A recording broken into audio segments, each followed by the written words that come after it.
Hey, everybody. It's time. Howdy. Soccer Dad Pod. We're back. Coming in a little hard today. Little 80s throwback, hair metal. They said they were metal, but they weren't really metal. They were just hard rock.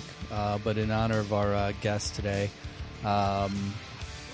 little known fact, and we're going to talk about this later. Our guest today was in a band at some point. But based on the band you're hearing right now, you'll know roughly the time frame open for these guys. And this is Rat. Classic. For those of you here in the Lou, you know the deal. This is a K-Sheet classic. A lot of hair, a lot of hairspray, guitars, full stack amps. You guys didn't listen to a lot of that out in Wash Mode, did you, Zach? No. Rat was not on my playlist very often. They were in the fields, though, weren't they? Yes. The field party certainly had Rat. Well, we're back. We got another episode for you. You read your dashboard. You know who we've got today. This is gonna be a fun one. We're gonna be talking all things suburban Detroit, bouncing around the country, making content, talking soccer, probably talking a little bit of sibling rivalry, rock and roll, and beyond. All of that is going to be on the table today. Real quick, I'm going to thank again the supporter, one of our main supporters of the show, Flywheel Systems, Kevin and his crew over there. I've said it before, it's super simple. You got space. If people are on their cell phone, better Wi-Fi, you want to get them off your network or improve your speed, all that other stuff. And, oh, by the way, get paid for free, flywheel.systems. Go check it out. All you got to do is ping them or even ping us. We'll meet you there. They'll walk in, take a look, and they'll say, we'll put the machine right there. It's free to you, and a couple of weeks later, you start getting paid. Flywheel.systems. Zach, quick recap here. I'm going to go back in time here real fast. We've been on a roll a little bit. You and our other buddy, Mr. Bertrand, we've been flip-flopping a little bit. On the last episode, you were not present. But we talked to the associate head coach on Memphis, Tony, and crew, and we had a blast. We talked about their conference. Jared was excited because he got to bring up the fact that his alma mater, your alma mater, right, is now part of that conference. So Missouri State will be taking on the Tigers. Real cool. Well, not only that, but there was a connection directly between the guest and Jared in a 1999 battle in the NCAA tournament, which is kind of exciting too. So all kinds of fun with our Memphis guest. Well, and he made it clear that they didn't lose. So no, they Jared. didn't. The Dragons beat the Bears that day, and it was the last game of the season because ended it for Missouri State. All good. Just want to point out a couple things too. Throw a quick flywheel point out here. I want to talk here in our own backyard. Zach, you and I, we've been talking about, because at the time of this recording, here in a couple of hours, the U.S. will play their semifinal match just a couple blocks down the street from us. They will be playing Guatemala. Yeah, thank you. Yep. And it's funny because, most of you know, in the MLS world, St. Louis City, not quite, killing it at the top level right now. Struggle is maybe the apropos term. Tickets have been pretty easy to get and give away. But, however, tonight in St. Louis, in true St. Louis style, sold out, and secondary market, I'm seeing 2-3x values on these tickets. Oh, easy, yeah. Yep. So I just wanted to throw that out to you because, you hit me up, hey, do you have any extra tickets? And I'm like, months ago, I'm not buying tickets for this thing. We're going to catch Trinidad and Tobago versus, St. Lucia or something like that at the rate we were looking at. And lo and behold, our boys in the red, white, and blue are there. Thoughts real quick, Zach, any predictions? Because at the time people are going to listen to this, they're going to already know whether they won. They might even know what was next. I don't have much of a prediction. I haven't watched Guatemala play. I mean, they took out Canada, which I think was one of the favorites, maybe them and Panama to win the whole Gold Cup. And so the fact that Canada's out means Guatemala had a pretty good showing. I'm sure our guest has some thoughts there. Guatemala's vying for the 51st state status. They were like, no, get Canada out of the way. We want that. Anyway. I have a random point that has nothing to do with the U.S. team, but do you know what happened on this day in history in 1994? This is kind of a sad soccer trivia fact. Soccer trivia. Well, 94 World Cup. What happened in the World Cup for Colombia? Oh, own goal. The own goal. Andres Escobar had an own goal 10 days later on July 2nd. Yeah. 1994. 30 for shot to death. 30 for 30. Yep. Did you watch Narcos? I watched parts of Narcos. I think I watched the entire first season. Yeah. So it's just a weird, it just goes to show how even 31 years ago, how important the World Cup was, so much so that somebody was killed over it. And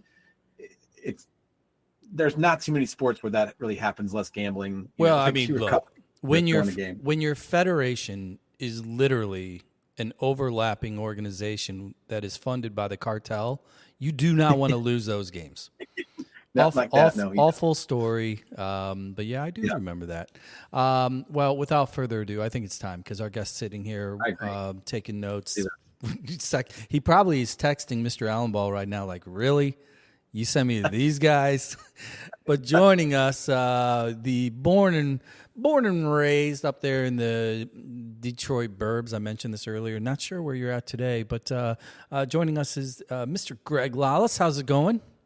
It's going great, and thanks for having me, guys. I'm excited, and I'll let Jeremy know. I'll send him a bottle of the worst tequila I can find. Just send him Malort. We're kind of like Malort guys. There you go. Distort his face. There we go. Yeah. No, thanks for joining us. You mentioned earlier you were kind of bouncing around. You're on the road. Where do we find you here at the time of this recording? I am at my in-laws' house in Western Massachusetts, out in the Berkshires, Berkshire County. It's gorgeous. It's a wonderful place. It's where Jack Harrison actually did his youth play out here, and high school before he went on to fame and fortune with NYCFC. So that's its claim to fame out here. But it's really hockey city. It's just a hockey town, much more than soccer out here. So yeah, and it's the in-laws. So I don't know, the good with the bad, right? Yeah, I mean, we've all been there. So really appreciate you joining us. Kind of doing a little bit of scrolling, a little bit of research. Just I was really intrigued by the pathway because of obviously the proximity to the game, not only your own experiences as a player, obviously your family, given your brother Alexi. You've been front row to a lot of cool stuff, and you've been able to transition and participate on the creative side as well, and helping grow the game through media and content, etc. So we're going to kind of walk through all that, but if you don't mind, give us a little bit of a 101, a little bit of a history, a little background, location, the club, a little bit of college. Sure. Walk us through your soccer path a little. Sure. So we grew up in the suburbs of Detroit, like you mentioned, a little town called Birmingham. But we also spent a couple of years of our life early on in Greece. And that's really where our soccer pathway, I think, started. There was a dirt field around the corner from our apartment. I was actually too young, so I would have to sit on the rock and watch them all play. And, Alexi was the American, so they threw him in goal, and he would get pissed off, and he would take the ball and try to score as a goalkeeper. So, Rene Higuita style back in the day. And that's where we sort of really learned how to love the game and realize what the game could be, right? Because it was in the soul of these kids in this neighborhood in a country that didn't have a really strong soccer history, So, and then from there, typical stuff, right? House leagues in the suburbs, made the travel team when I was 10 or whatever, right? And now you're going out to Warren, Michigan and things like that, where at that time, right, Brian Mazonoff played for Warren. So you guys may remember Brian played for the national team in '98 at the World Cup, and Columbus Crew legend. To this day, I think one of the greatest players I ever saw of my generation, and ankle injuries did him in, unfortunately. And then on to the usual ODP, right? Had to deal with the St. Louis guys out of Bush and Scott Gallagher and things like that, because we're all Region 2, right? So and then you get to the ODP team, the regional team, and it's like, oh, I'm so glad we have a lot of St. Louis guys here, because now we're a lot better than we would be otherwise, And then college, I went to Brown University and played there. At that time, it was a program that had dipped. They were really good in the 70s, and then they dipped a little bit. And then after college, wasn't really sure. I went to Luxembourg and played there for a couple of months, but it just wasn't my thing. So I kind of quit for a couple of years before, and I taught high school in Detroit again. And then finally got back to the game, got drafted for MLS, and ended up with the Tampa Bay Mutiny in those first 2 years. Played for Tampa and then played for the New England Revolution. Did one more year in the USL with the Worcester Wildfire, which eventually became the Boston Bulldogs. And then my time was done. I'd had enough. I went back to grad school, kind of learned how to write, and then joined the journalism world right out of grad school. So let me ask you, what's the age difference between you and Alexi, by chance? 3 years. 3 years. 3 years. Okay, so obviously, whenever you start to lean into the game, making the decision, the personal decision, or maybe even the family decision that you want to play beyond high school, beyond club, looking at college. Yeah. And then post-college, you want to keep going. Your brother at that point is obviously doing what he's doing. Can you take a second? Because I'm sure some people are wondering, because I'm wondering, how much of it was, because I had two brothers too. I mean, know how brothers are, right? How much of it was what was yours and what was, well, I can do that too? What did that synergy look like? It's a good question. I think a lot of it was, I can do that too. Oh, you can do that? Okay, I can do that too, right? I can do that, and I was younger than him, so you end up as being the other Lalas, right? Which I've had my entire life, right? So, which I resented for a while, and then I embraced. And I said, look, I'm going to be proud of him and everything that he's done, So it was hard in that you get compared, no doubt. But I also looked at it and said, man, I learned a lot of stuff from watching him on the field as a player, watching how he trained, watching how he dealt with the media, watching how he dealt with his teammates and his coaches. And it wasn't always that I learned to do the same thing, right? Because there were things that he did with his coaches and stuff that I never would have done. I was like, that's not how I would do it. But we were just different in that way. But, when it came to college, I didn't go to college to play soccer. I used soccer to get me into college, right? So without soccer, I'm not going to an Ivy League school. But my parents were both very educated, PhDs from Ivy League and stuff like that. So it was important to me to sort of do that kind of a thing. And when I could use soccer to do it, all the more power. Whereas Alexi, I think, went to college in order, so he could play soccer at the best school possible from a soccer standpoint. Yeah. So we kind of, like I always said, we did the same things, but we did them differently. Well, and you had a different career because of that. I think, your brother has certainly a brand within U.S. soccer. Some really like him. Some have a different opinion. And you have also kind of created that for yourself as well. And I think that's just a testament to, because when you're in that kind of a shadow, I would imagine the resentment would be a little high up front. But once you've embraced it, like you said, you can kind of go your own path and do your own thing. And then you have your own identity, your own brand. Yeah. And I think you've done that. And I want to kind of get into that a little bit because, we talked to a wide variety of folks on this show that had, amazing careers like Steve Ralston, who you got to work with a little bit in Tampa.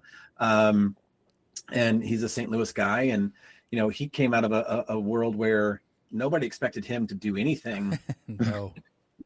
I mean, he really didn't. He was not recruited out of high school, and he goes to college and becomes the NCAA assistant, and then does it in the MLS. And so his path was very different. So I would like to know from you, Greg, forget your brother for a minute. What did you learn from playing with and being around the Steve Ralstons, the Carlos Valderramas of the world, that you then were able to apply to the next, going into journalism and those kind of things? I'm just curious if you got lessons from those folks that you then internalized and have brought out into the world. Well, before I even start that, let me tell you a Steve Ralston story, which you may or may not have already heard. If you've ever talked to one of his teammates from Tampa, I don't know if you have. If you have, you've probably heard this, but I'll tell you a Raleigh story. So I got drafted by Tampa, go down to this place. I've never been to Tampa, Florida in my life. I don't know what I'm doing here. We've got this crazy Dutch coach, Thomas Rongen, was the coach. Thomas had come up through Ajax.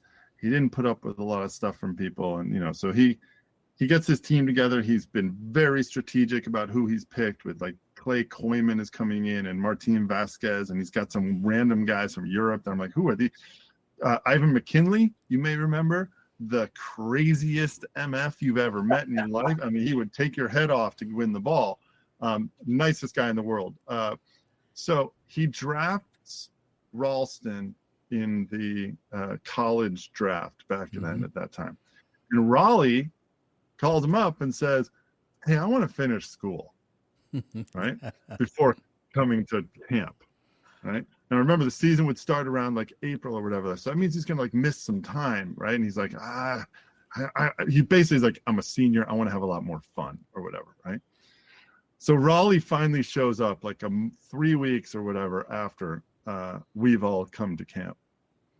And he shows up on the day of the beep test, right? Now you guys know the beep test, right? You back and forth, a little bit. The beeping, you get past the test. Yeah, our boys are very familiar, and they talk about it all. So we all go through it, right? And Ralston's in here, and Thomas is busting his cojones about Ralston coming in here on this day without having been there the whole time that everyone else has been there, right? Raleigh beats the beep test on that day. He's in the best shape of anybody there. He can run all day long. And within one training session, right, Carlos Valderrama has taken him under his wing. And Thomas is like, forget all of my like yelling and screaming about this kid, blah, blah, blah. And next thing you know, Valderrama's nickname was El Pibe, which means the kid. And he starts calling Ralston El Steve, right, as his new nickname. And by then, it's like Thomas is like, I guess I got to start him, right? And then the rest is history for Raleigh, right? It's like, I mean, and just the most humble guy in the world. Loved playing with him, loved getting to know him. So that's my little Ralston story for you. That's a great story. And it goes to when we interviewed him, I kept asking him, like, how did you keep going? And his answer, honestly, Greg, was, I just like to play. Yeah, I love this game. Well, he's wicked competitive too, because the way that the funny story about him is the way he ended up on our show. We had somebody on from the north. St. Louis is split. There's North Siders and South Siders, right? And both sides have tremendous soccer. And there was a North Sider making fun of these games and like, we don't take those guys seriously. And the next day I'm in Nashville walking around and I get this weird text like, I take issue to this South County reference. I want to be on the show. I'm like, sounds great. Who are you? He replies back, Steve Ralston. I'm like, yes, sir. Yes, sir. Yeah. But that was kind of his like approach. Like, he's super competitive, but just that simplistic drive, he had it. Yeah. He was very competitive, still is, but also very humble, right? Like he would never have told you that story about the beep test, right? He would never say, I beat the beep test. Screw all those guys thinking I wasn't good enough. He would never say that. He just let his game do the talking. So yeah, very humble, but also I'm so not surprised he would stand up for his roots and his community in St. Louis, right? It's like, so also him. Oh my God. It's straight up Hatfields and McCoys, and he was a McCoy. So yeah. No, it's So Zach, yeah. Go ahead. Go ahead.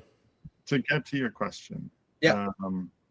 you know, I don't know if I learned anything specifically from any of those guys, right? But what I did learn was, and I'll even go to that '96 team for Tampa. We were all friends, right? We got along. We barbecued together. There was a reason we had the best team in the league until the playoffs, right? But we consistently went out there, and I say Raleigh would probably say this too. We learned, us young American guys, we learned how to be professionals very quickly on that team because our manager, Thomas Rongen, demanded it. And you had some older pros on that team like Clay Koyman and Martin Vasquez and Frank Yallop, right? Who'd spent 16 years in England, and Mark Doherty, who was an American goalkeeper, but had been a pro for a long time. We learned very quickly, this is how you should be a pro. And that mattered. And that I learned from that. And then I didn't play much, right? So I think what I learned was also this, like, you're sitting on the sideline, and I started to get really nervous that I was starting to resent the game. Mm-hmm. And it's why I actually quit. Didn't want to resent the game because I loved the game. I loved everything it had given me, regardless of the name stuff, right? And being Alexi's brother. The game had given me so much that, and it could be as much as like it had given me all of my friends, right?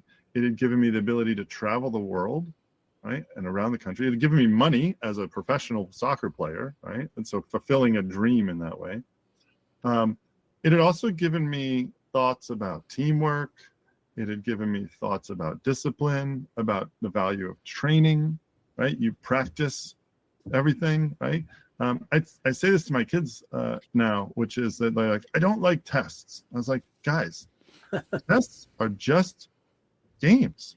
Yeah. You train all day, and you gotta be able to perform when the moment comes. That's what the test is. It's your game day.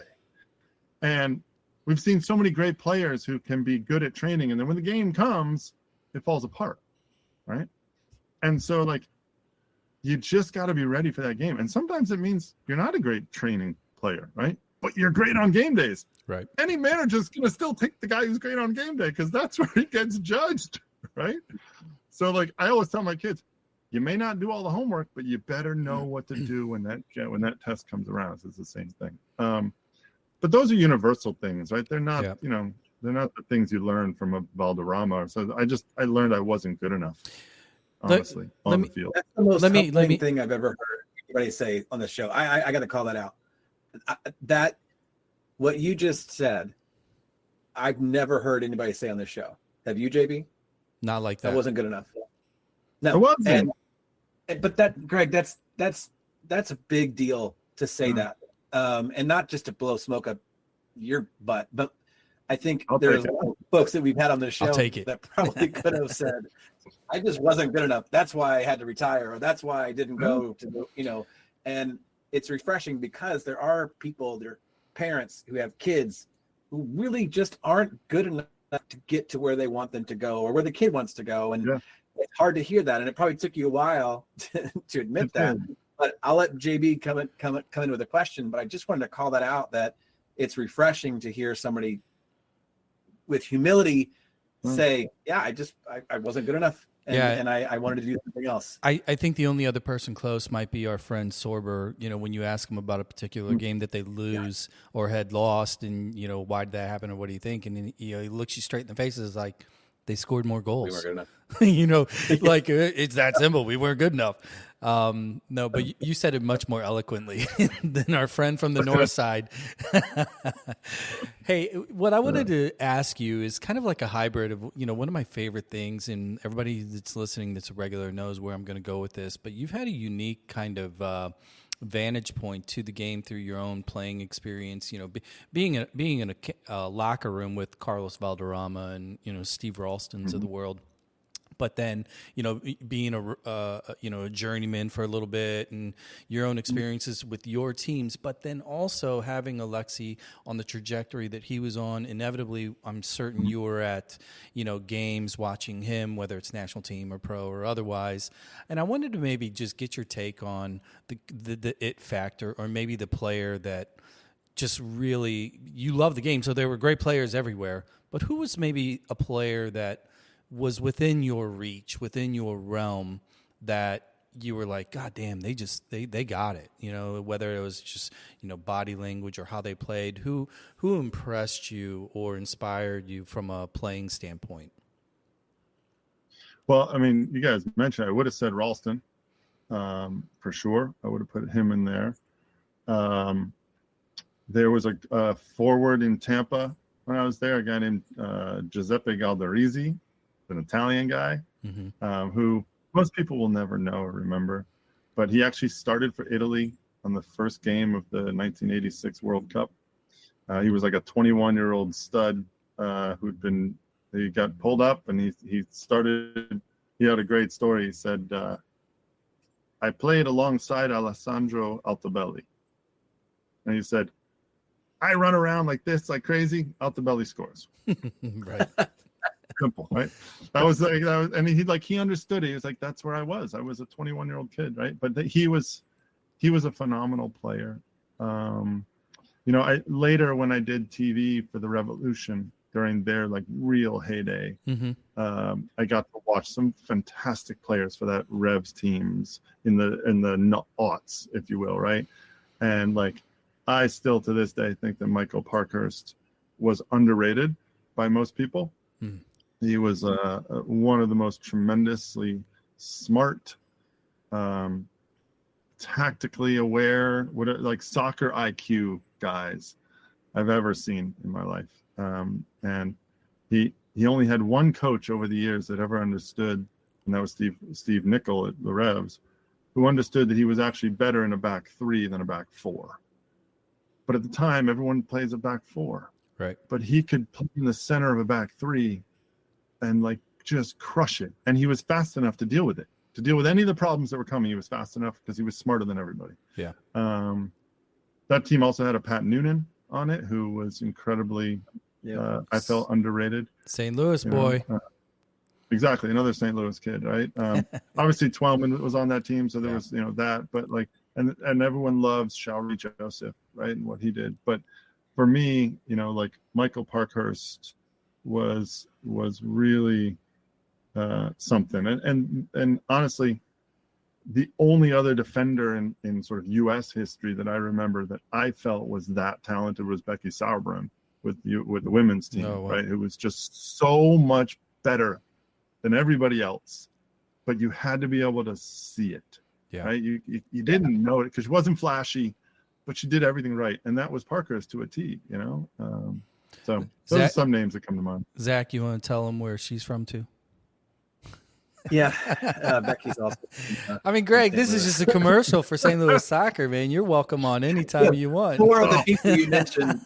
Maybe you said you did some scrolling and researching. I did my job too. So you did more than I did. So let me ask a part B to that, because we mentioned earlier that tonight the national team is going to play in the semifinal of the Gold Cup here in St. Louis. We've got this new generation of players that I would call the figure it out generation right now. But that generation, 94, 98, 02, that was a really kind of a unique, special group of teams and players, just from the red, white, and blue standpoint, because obviously you had a front row to what was going on there, and the cast of characters.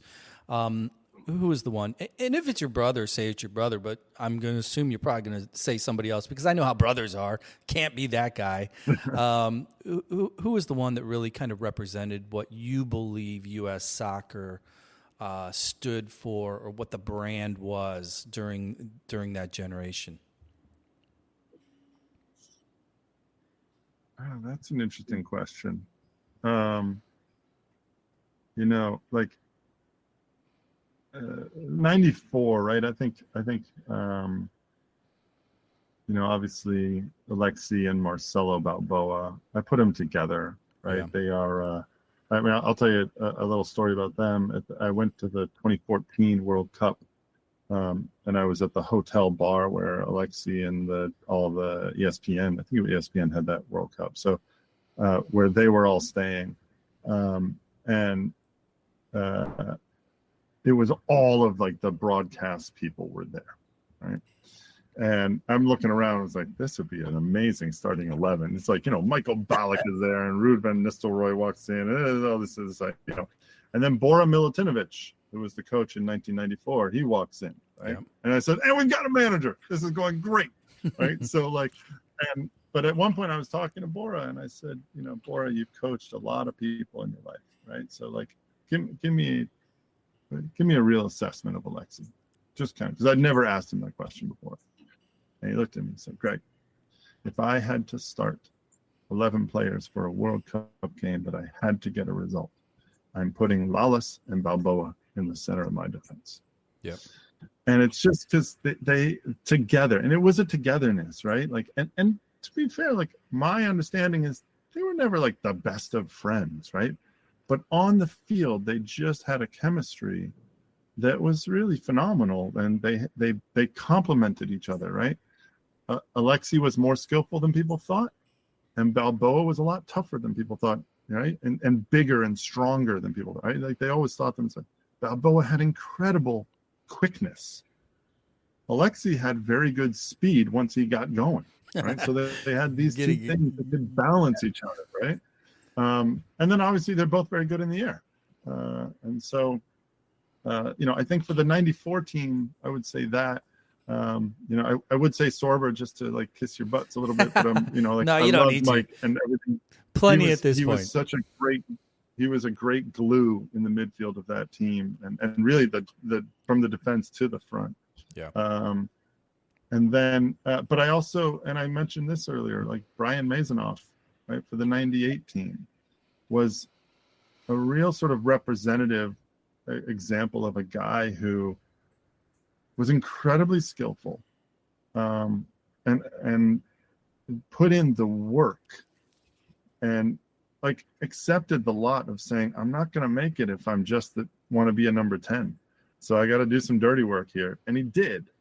And he got onto that team in 98. And, if I remember correctly, Newcastle wanted to sign him, but he couldn't get a work permit or something like that. Right? It's like this was a really talented player who would do anything to be on the field and win. Yeah. So like to me, those are the kinds of guys that I think were represented that era. Quick point, and then Zach's got a question. I think the other thing about, you mentioning Alexi and Marcelo,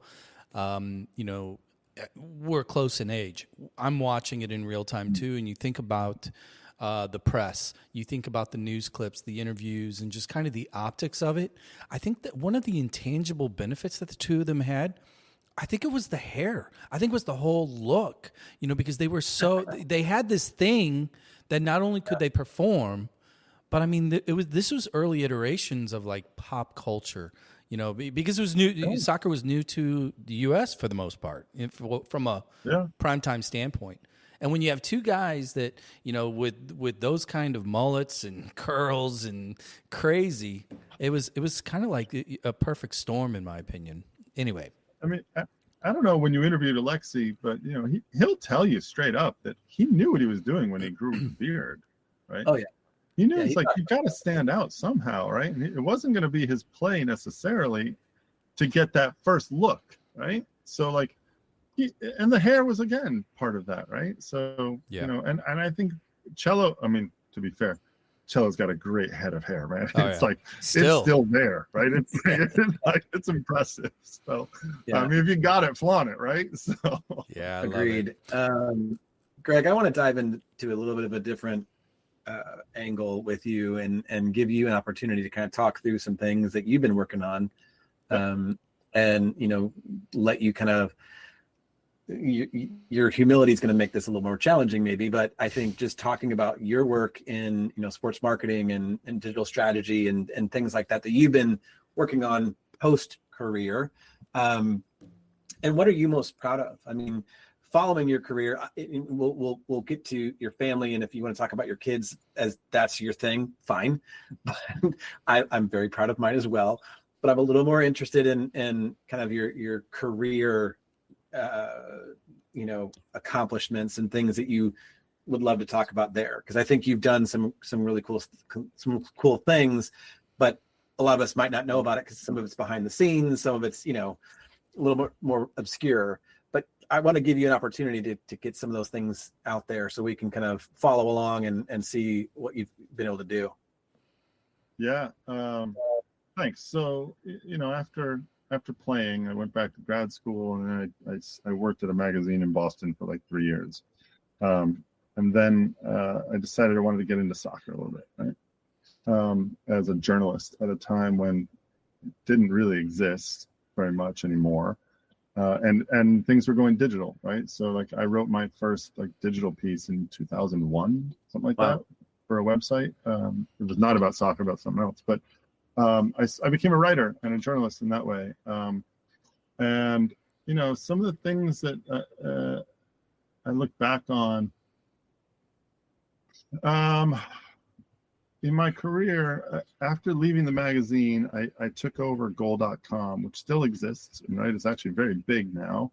And it was relatively big then, but they didn't exist in the US. And so I took over their website as their editor and did that for like 5 years.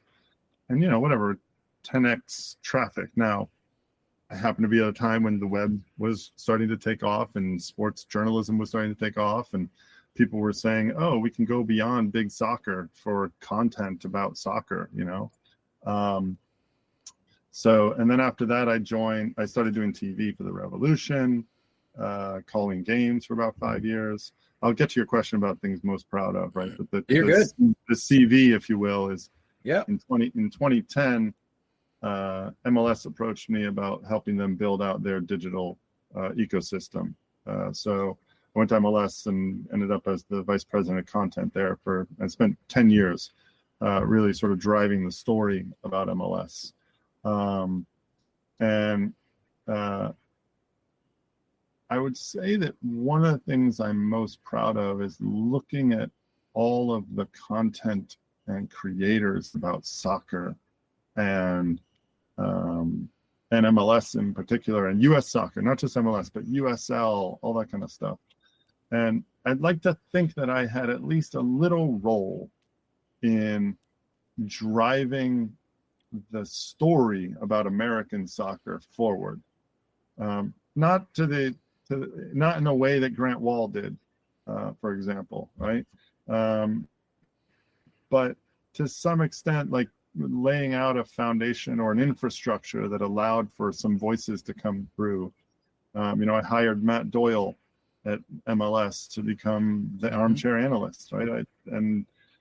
We launched an incredible video strategy that built out all this. So you don't have Apple without some of the stuff that we did back in the early day for MLS Digital. So I'm proud of where it's come. That I think as I look back on it and say, wow, I'd like to think I had a little role. I don't know if I did, but I'd like to think I did. Let me ask you a follow-up to that, because I think that's a really good point. And then JB, I'll let you chime in here. But when we got City, our new MLS team, this is our third season.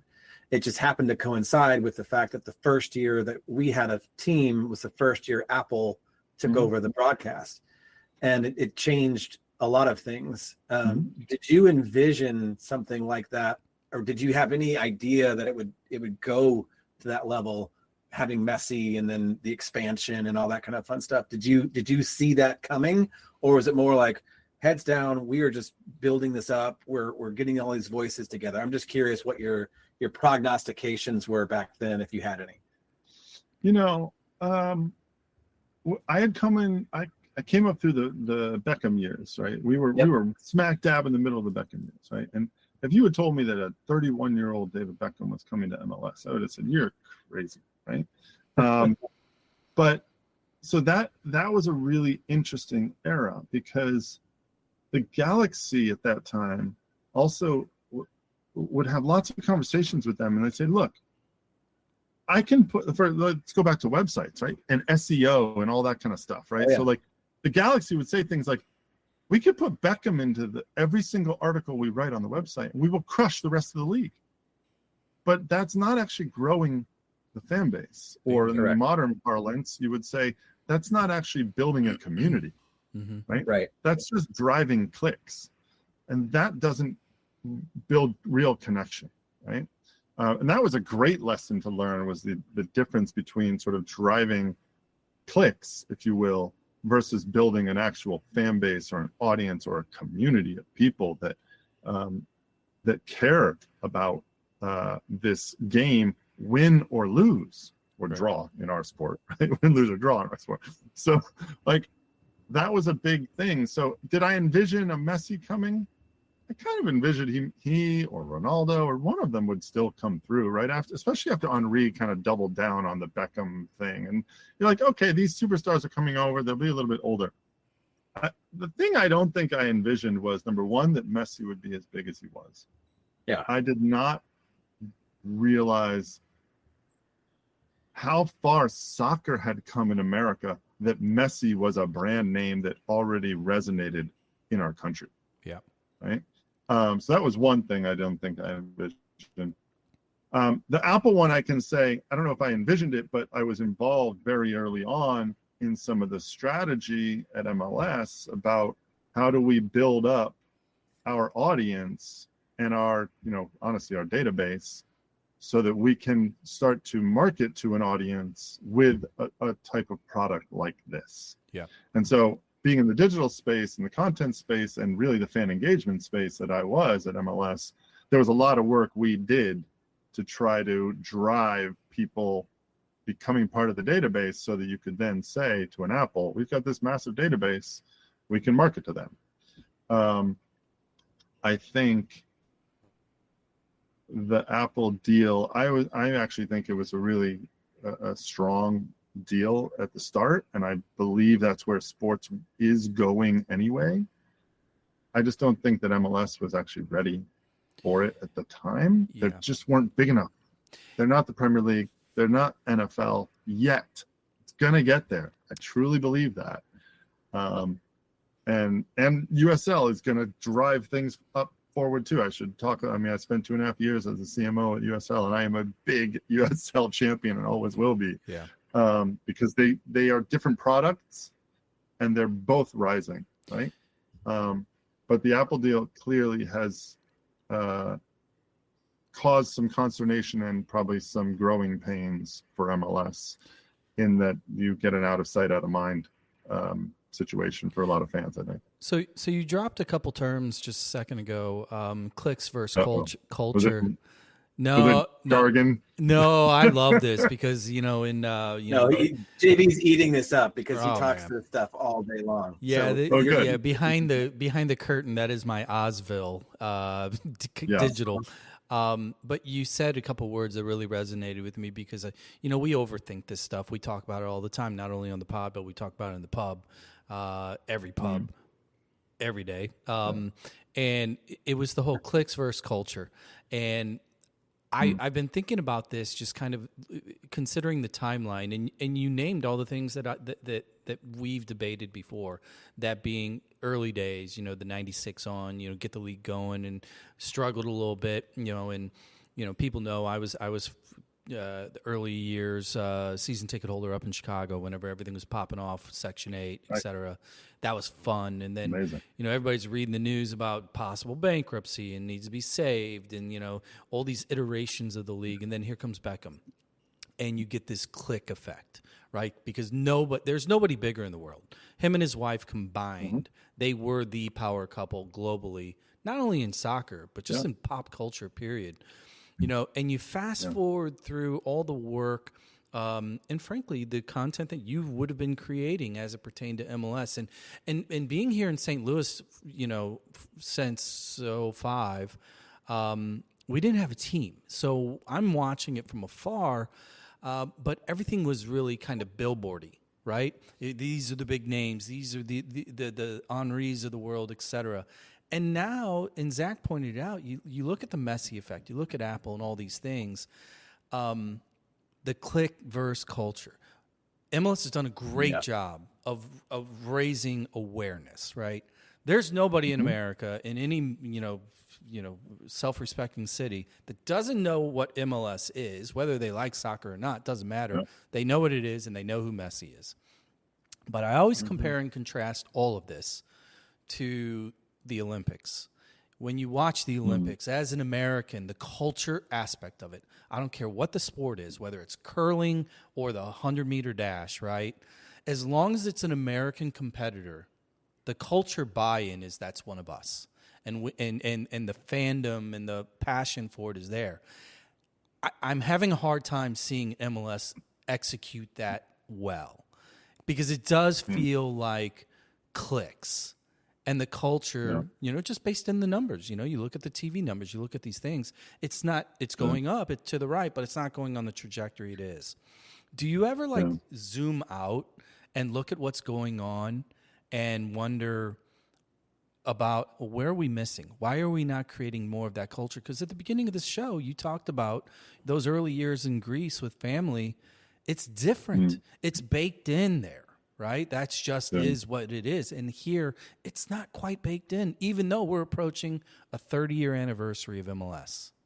So can you take a second and talk to that whole idea of how MLS is or isn't creating or growing the culture effectively or fast enough? Okay, I will do my best to synthesize my thoughts on something like this. I know that's a big one. Like I said, we're in the pub a lot, so I apologize. Synthesize. There's a jargon word for you. I love that. Yeah. Okay, so here's my thoughts on this. One, I think that we often do ourselves a disservice to compare ourselves to the rest of the world and expect that it's going to be that. Right. Two, I think that I don't know why this is, right? Maybe I do, but I don't know. The U.S. in general has a top-down approach to sports, where the league, right? You talk about the NFL, the Shield, right? All this kind of stuff. And you're like, but I was never an NFL fan. I was a Detroit Lions fan, right? I was not an NHL fan. I was a Detroit Red Wings fan. Right? So, and I think that MLS doing probably one of the most innovative sports business things ever with the single entity model that they established in 1996. And they probably don't get enough credit for that, right? That model allowed them to be sustainable for many years, right? But that model also meant that MLS, the Shield, became the bat signal for everything, right? Everyone's going to look to that. And we spend a lot of time, I think, talking about MLS. And the majority of fans are actually talking about St. Louis City or Atlanta United or Seattle Sounders or FC Dallas or whatever, right? They're talking about their local club, right? That's what most of the fans are, because it's a thing to do on a Saturday night with your kids or not with your kids or whatever. You're going to be 18 and you're going to hopefully sneak a beer in or whatever, right? So to me, I think that the missing thing here is that it's still a local product, right? And I have a very good friend who's got a lot of research into all this, right? Someone from the Lou, is that the Lou or just Lou? The Lou. The Lou. It's okay. Capital T, capital H, capital E. The. Yeah, I know. Yeah, it's not a great word when we're talking to British people. But someone from the Lou they're gonna gravitate to St. Louis City, right? You're a Chicago Fire fan back in the day because I'm assuming you lived in Chicago. Correct. Right. So that's why. And so, I know that fandom is very fluid these days, as there's one market research saying the fluid fan, and we are, right? You're a fan of Messi. That's why you see Miami jerseys everywhere, right? But at some point, that kid hopefully is going to drop their Messi jersey or just put it in the way because it's a Messi jersey, and they're going to support St. Louis City or New Mexico United or Detroit City FC or whatever, because that's their team, right? And so I think that soccer in America is still at this point a very local product. I hate that word, but it's a local thing. It's connected to the community, or should be. Yeah. And the clubs that really succeed, like St. Louis, like, you know, what you told me about, you know, the jersey with the 5 stripes for the 5 St. Louisans who were on the national team in 1950 at the World Cup. That's a local thing, right? And that is so key. In the marketing world, we'd say we're building community, right? Or building connections with the community. But all it is like truly representing, reflecting, and resonating your local community. But let me ask you, let me jump in on that, because I agree with everything that you just said. I think what JV's question, though, was alluding to is the fact that City as an organization is leaning heavily into the St. Louis culture. Mm-hmm. They're very involved in the community. They're very involved in getting, outreach, and they do a lot of programs. But there's no St. Louis identity on the team. So we don't have a player St. Louis kid that we can root for. And I think that's, for a city like St. Louis with the history, I think that's a miss. And I do think it's illustrative in places like Amsterdam Pub, where it's the big soccer bar in St. Louis. On MLS days, not too crazy. EPL days, La Liga, packed, right? Sure. And this is a soccer town that has an actual pro team now. So my question to you got USL experience, both leagues. And I think you hit on a very, very strong point, which is it is about your team. It's not about the league. So what could the MLS do to bring more of that into the actual pitch experience? Because the USL does that. When the USL was in St. Louis, over half the guys that were playing on the pitch on Saturdays were from St. Louis. And you could go and watch kids that you saw grow up and played in high school. Yeah. That is not the case now. Yeah. So do you have any thoughts on that? I mean, I would actually argue that it's a global game, right? And, just like we talked about Steve Ralston, right? He never played in St. Louis professionally, right? No. So but you're still super proud of him as a St. Louis guy, right? I think that there is now, I would say that has sort of gone away. And I'll get to your point about the bar in a second, right? So just as it has in England, right? Where, but every now and then a kid comes through, and there will be a kid that comes through from St. Louis who plays for St. Louis City, and you guys will embrace him, and it'll be a great narrative and a great storyline that'll be told in the media and by the fans and all this kind of stuff. And it's going to be Josh Sargent. No, I'm just kidding. Great. But my point is, if this team goes on and they are big in the community, as you said, and they represent St. Louis and they win a championship with the team that has no St. Louisans, it's going to mean them everything. It's going to be huge, right? That's going to be a big deal. So you won't be worried about whether they have a St. Louisan on the field, right? Yeah. How many of the Blues are from St. Louis, right? I knew you were going to say that, and I do have somewhat of a counter, because I would have said the same thing, which is, there are no kids playing baseball for the Cardinals anymore. We've had some, right? But they were always winners. The Blues won the Stanley Cup, and I think Pat Maroon was a St. Louis kid, and he was, on. And so we did have some local connection.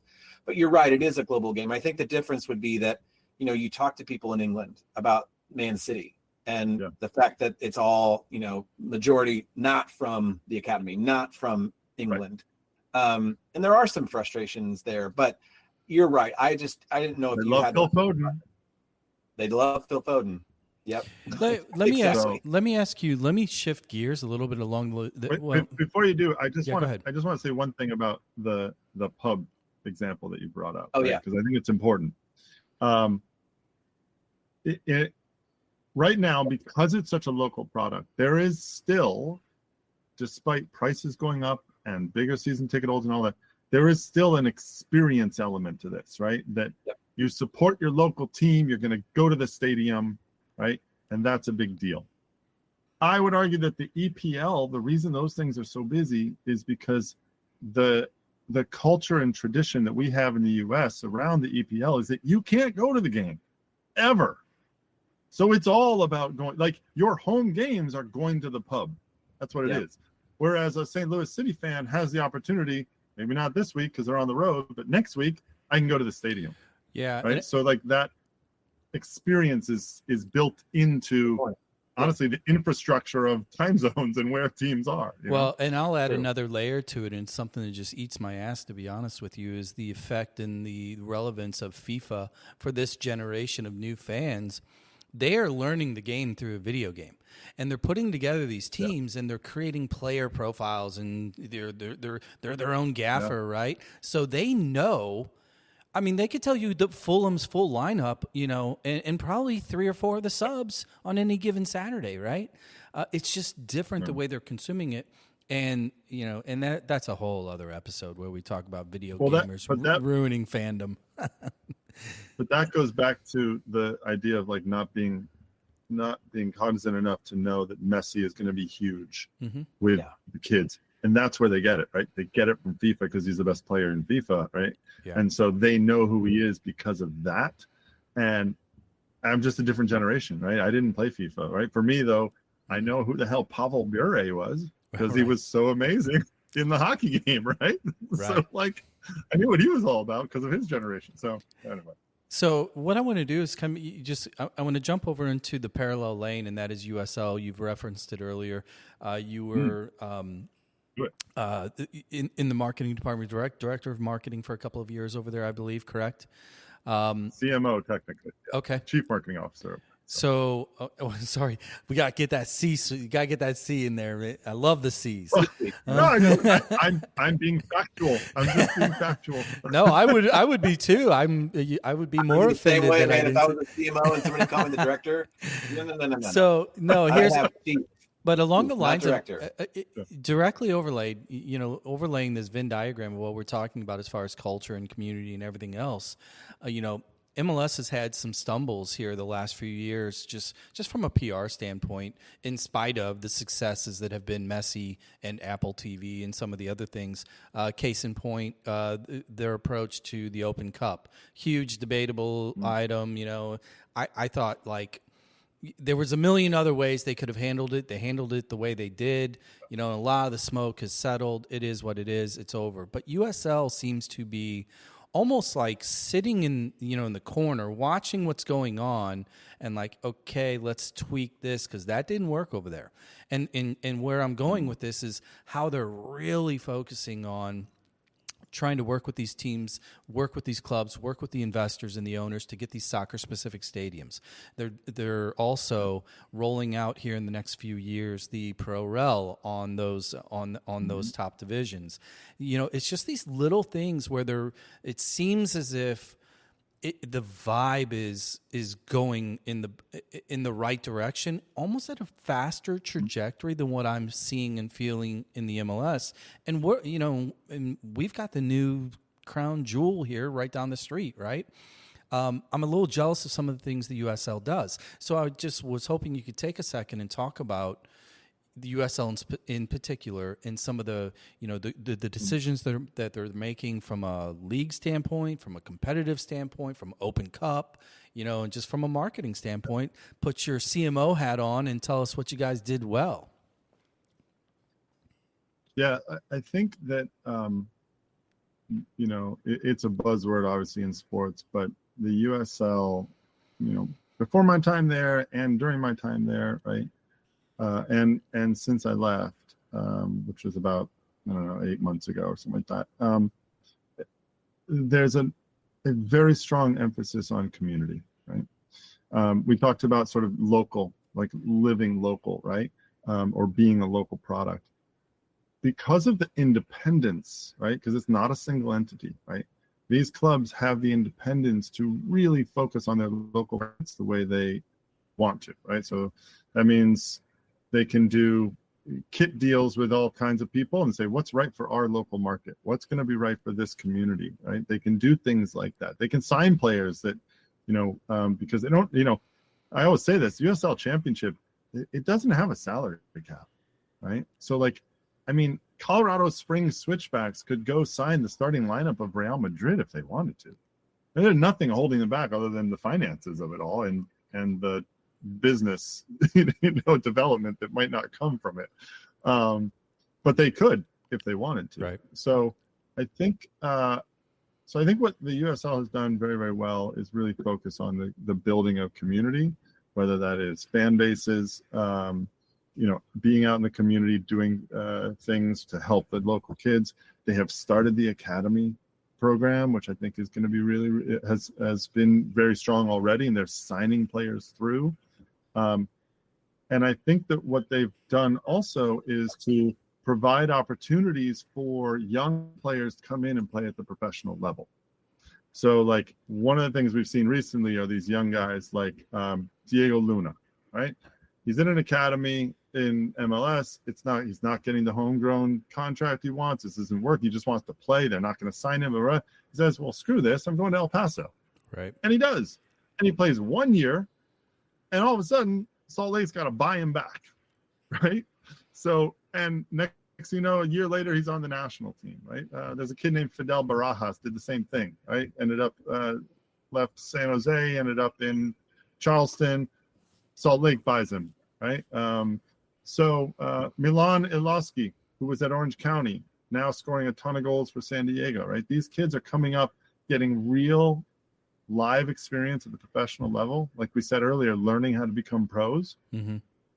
And now there's an internal market, right? I've always said one of the things that will really help soccer in America is you start to have an internal market between the leagues of buying players and bringing them up, because it helps to fund what's happening at the USL, right? Developing better players, right? It maybe gives a player that needs a little more time to develop. They could do it at the USL level before they move up, or coming down, right? A guy can still be a pro like me, can play at the USL level, right? And still have a nice career, right? And feel like they live in the dream of a pro soccer thing. So I think that what they're doing is really focusing on that local area. And that is huge.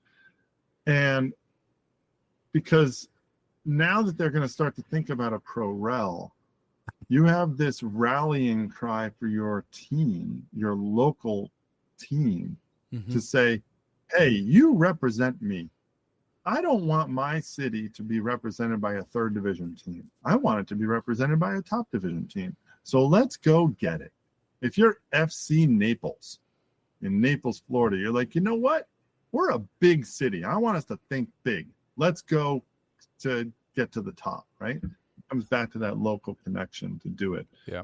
Pro Rel, I think it's going to be really interesting. I think there are a lot of hardcore fans that really get it and like it. And it's going to be a big educational program, I think, to teach what it's all about and why it matters to a lot of the fans.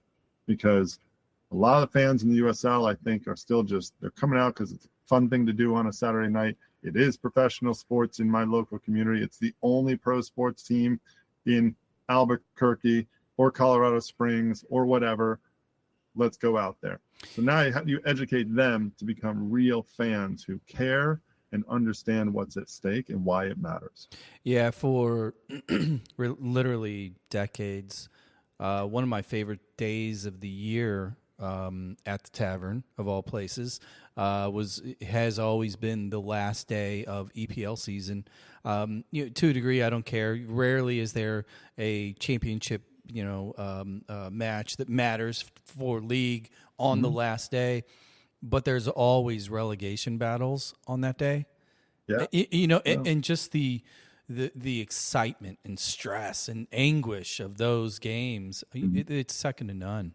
I just was like thinking about, literally the other day, thinking about USL and literally the chess moves it's making.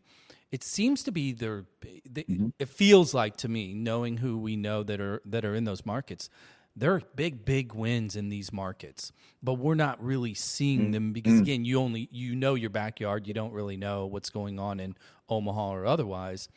And I think it's like, I was watching or read an article the other day about the attendance numbers, like the average attendance numbers within USL. I mean, it's moving at a pace that, at some point MLS has to be like, holy shit, what's going on over there? It's exciting. Yeah. I guess is really kind of the summary. Yeah. Let's shift. And you mentioned stadiums, right? So like that's the taking a page right out of the MLS playbook as well, right? Which is you got to get your own soccer building. Mm-hmm. If you're going to be an authentic soccer product, you can't be playing in a baseball stadium, right? It's got to have a soccer stadium that you're playing in, and preferably from a financial standpoint that you control, so you can actually make the money on it. I think that's a really big thing. So honestly, I really hope that people will push U.S. soccer to change the professional league standards so that you don't have to have a stadium of a certain size all the time, right? Like, there are stadiums in USL that are bigger than Premier League stadiums. Yeah. Right. So like, how do you justify that it has to be a certain size here? It shouldn't be, right? So get rid of that provision, and then people can build a right size stadium that is right for their community and their team, and then let's go, right? So let's shift gears real quick before we get you out of here in a little bit. Let's talk Short Corner Media. Sure. 2020 to now kind of looks like it's been your baby, so to speak. Media company. I was the USL in the middle there. For about 3 years in the middle there, but I did start Short Corner back in 2021. So yeah, it's been my little baby here. So a lot of soccer content. Give us a quick overview for the listeners. Short Corner Media. What is it? What are you creating? What's the goal? Sure. So Short Corner Media was it's a small soccer specific marketing agency that I started with a friend of mine named Michael Milberger, who was my head of video content when I was at MLS. And he is extremely good at content and things that will engage fans across channels, especially in video space. And we like to say that we know how to engage the soccer generation. Trademark, don't take that, right? In various ways, right? So whether it's like video or social content, digital strategy, editorial, newsletters, things like that. And we've got a couple of clients that we're working on, whether it's a video series. We're helping a team that's coming up in the USL out in Oklahoma City. You probably remember OKC Energy FC. Well, this is the revamped version of that. We're helping them with their brand process to come up with the new brand and running all their social channels to engage their fans, build that connection, right? And really lean into OKC as a city. And we've done a couple of other fun little things. Like we launched a clothing company called In Swinger Clothing, which is honestly, it's just for fun. And it's for me to say, how can I take some of the fun stuff about American soccer or hardcore soccer fans and put it on a t-shirt? So because the U.S. is playing, I am not wearing an In-Swinger t-shirt today. Otherwise, I would have. But I've got my American Outlaws shirt because it's a game day. But we've got things like never park the bus, which is really a great life philosophy, if you ask me. As a Chelsea fan, I beg to differ. You fill the case however you can. Let me throw something else at you here real quick because earlier today I texted our buddy Jeremy, Mr. Allenball. Actually, let me go back to that real quick. You were talking about the kind of media that you're taking. Zach, this just occurred to me. Now is the time. Let's pitch the idea.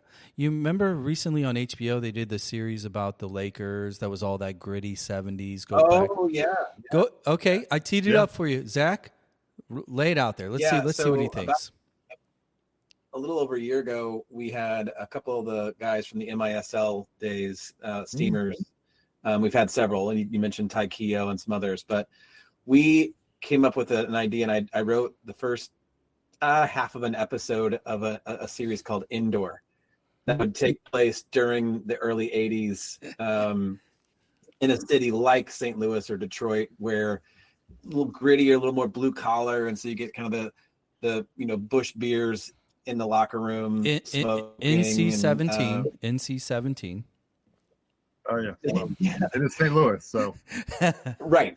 So the idea was kind of building off of the what was the HBO series on the Lakers? I know. Yeah, I'm Game Time. No, Game Time.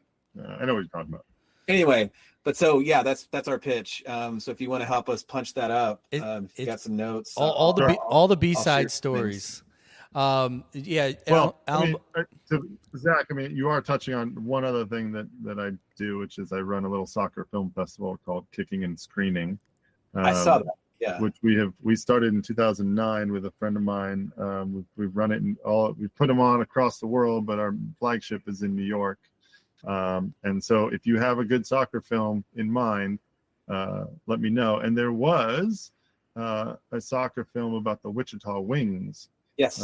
That was made, which you probably are aware of, which actually was really great. A lot of fun, and Andy Chapman, sort of involved and things like. There was some great indoor stuff, which I love that film. But did they have Sammy Hagar narrating theirs?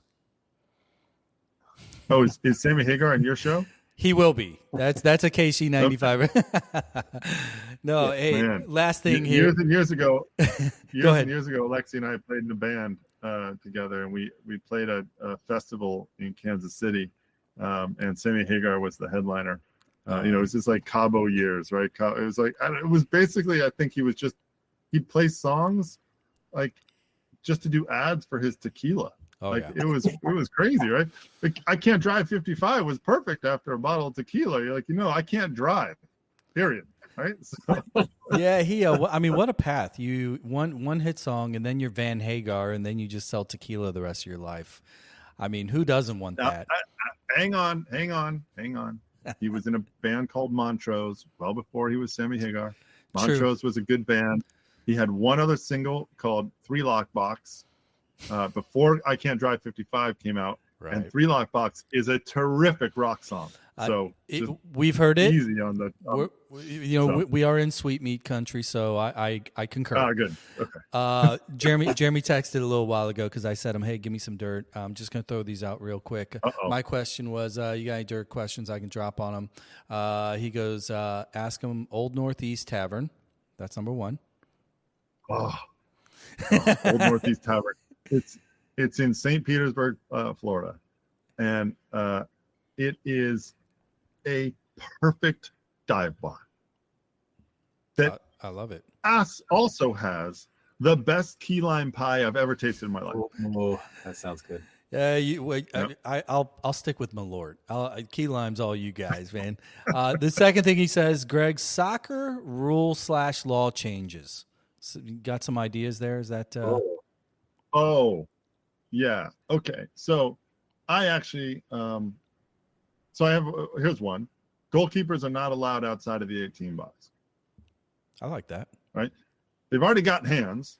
Right. Right. So now what does that do? Right. Well, now that opens up a through ball, a forward can run onto. Okay. Well, now the defenses have to react. Now the defenses back up. Maybe they'll start parking the bus a little bit more, right? Because the goalkeeper can't come out like that. Right. But then you have more room in the midfield. So now some other things like, I don't know, it'd be an interesting thing. Like goalkeepers can't come out of the box. That's one. I love a good kick in. I do think that people should be allowed to kick the ball in from 35 yards in. I don't like basically like corner kicks. I think that would be really cool. What else do I have? There was another one. Well, I started to get a little crazy when I would sit down with Jeremy and talk about these things, right? Like, which was, if you score a goal in the last 10 minutes, it's worth 2. It's like very indoor. Like, I grew up in indoor, right? So like, why not adjust these things, right? Well, along those lines, are you a TST fan? Did you watch all of that?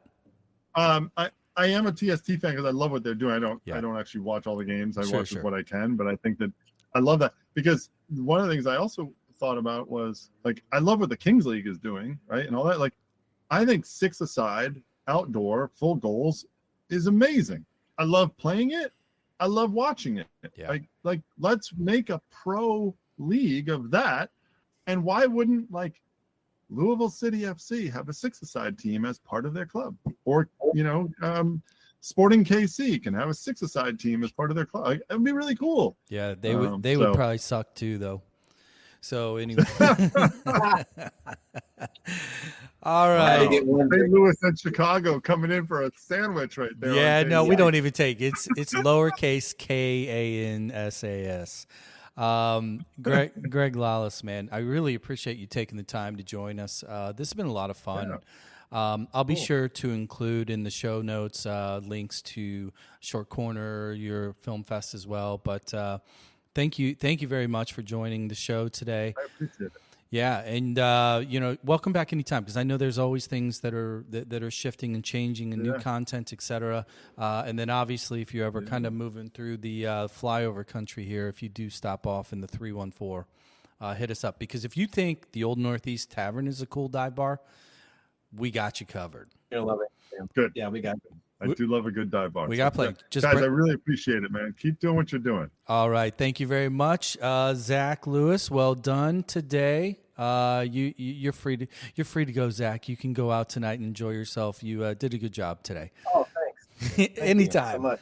Hey, Soccer Dad Pod, like, review, follow, share. Appreciate all your support. The more you do that, the more we bring on guests like Greg. And until next time, we will see you.